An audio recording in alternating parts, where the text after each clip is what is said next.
एक समय की बात है। एक गांव में एक माली रहता था। माली ने अपने बगीचों में तरह तरह के सुंदर और रंग बिरंगे फूल लगा रखे थे। वह प्रतिदिन शाम के समय तक बगीचे की साफ सफाई देखभाल करने लगता था। माली रोज़ सुबह फूलों की टोकरियां भर लेता था और नज़दीक के बाजार में बेच देता था।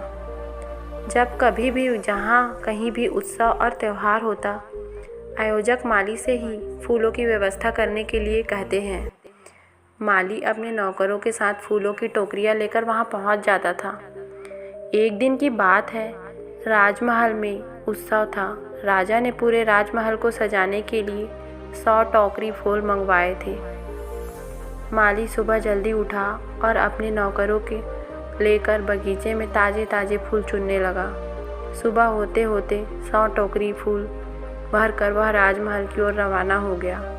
संयोग से उस दिन राजमहल में शाही भोज था, इसलिए कोई भी नौकर बगीचे में नहीं रुके। जब बगीचे में कोई भी नहीं था, तब कहीं से एक गाय बगीचे में घुस गई और चरने लगी। भरपेट चरने के बाद जब गाय बाहर निकल रही थी, तभी माली वहां आ पहुंचा। उसे गाय पर बहुत गुस्सा आया। गुस्से में आकर उसने गाय पर लठ बरसाना शुरू कर दिया। गाय बूढ़ी थी, इसलिए जल्द ही प्राण त्याग दिए। थोड़ी देर में माली गौ हत्या का दोष हो गया। थोड़ी ही देर में यह बात पूरे गांव में फैल गई। जब बात राजा तक पहुंची, तो उसने अपने सैनिकों को भेजा और माली को बंदी बना लिया। दूसरे दिन माली को राजदरबार में पेश किया गया। दोष इतना था कि किसी से कुछ पूछने की कोई आवश्यकता ही नहीं थी। अतः राजा ने माली को 1 वर्ष तक का सहस्त्र गायों को भोजन कराने का दंड दिया। तब माली बोला, यदि महाराज की आज्ञा हो तो मैं अपनी सिफारिश में कुछ कहना चाहता हूँ। राजा ने इजाज़त दे दी। माली बड़ा ही चतुर था। उसने कहा, महाराज, बेशक गाय की हत्या मेरे हाथों से हुई थी, लेकिन आप तो जानते ही हैं, शरीर इंद्रियों के अधीन होता है और इंद्रियां इंद्र के अधीन हैं। ऐसा हमारे शास्त्रों में लिखा गया है। इसलिए भले ही गांव के गाय मेरे हाथों से मरी हो, किंतु उसका पाप इंद्र को लगता है। उस दिन के लिए इंद्र के आने तक का फैसला स्थगित किया गया था। जब बात इंद्र तक पहुंची, तो वह माली की चालाकी समझ गया। उसने धूर्त माली को सबक सिखाने की सोची। इंद्र ने एक ब्राह्मण का भेष बनाया और माली के बगीचे में जा पहुंचा। ब्राह्मण ने बगीचे के चारों ओर देखा।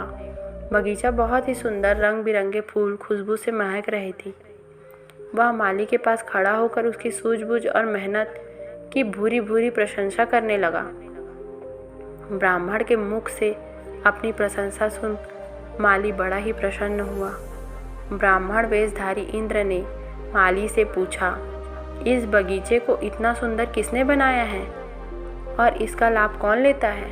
माली ने प्रसन्नतापूर्वक बोला, मैंने ही अपने हाथों से इस सुंदर बगीचे को सींचा है और मैं ही इसका मालिक हूँ, अतः इसका लाभ तो मुझे ही मिलना चाहिए। इतना सुनते ही इंद्र अपने असली रूप में आ गए और बोला, जब तुम्हारे हाथों से सींचने के कारण बगीचे के मालिक तुम हुए और उसका लाभ तुम्हें ही मिला, तो गाय की हत्या भी तो तुम्हारे ही हाथों से हुई है। उसके पाप का भागीदार मुझे क्यों बना रहे हो? अब या तो तुम राजा द्वारा निर्धारित 1 सहस्त्र गायों के भोजन का दंड दो या फिर अपना बगीचा मुझे दे दो। माली समझ चुका था कि अब उसकी दाल नहीं गलने वाली। उसने तुरंत ही 1 सहस्त्र गायों को 1 वर्ष तक भोजन कराने का दंड स्वीकार किया। दोस्तों, इस कहानी से हमें यही शिक्षा मिलती है कि यदि हम गलत हैं तो हमें अपनी गलती बेहिचक स्वीकार कर लेनी चाहिए। जो दूसरों को दोष देने की कोशिश करता है, अंततः परिणाम उसको स्वयं ही भुगतना पड़ता है। कर्म सिद्धांत से कोई भी नहीं बच सकता। तो दोस्तों, कैसी लगी ये छोटी सी कहानी? अगर कहानी पसंद आई होगी तो मेरे चैनल को लाइक कर दीजिएगा, सब्सक्राइब कर दीजिएगा और शेयर भी कर दीजिएगा दोस्तों। धन्यवाद।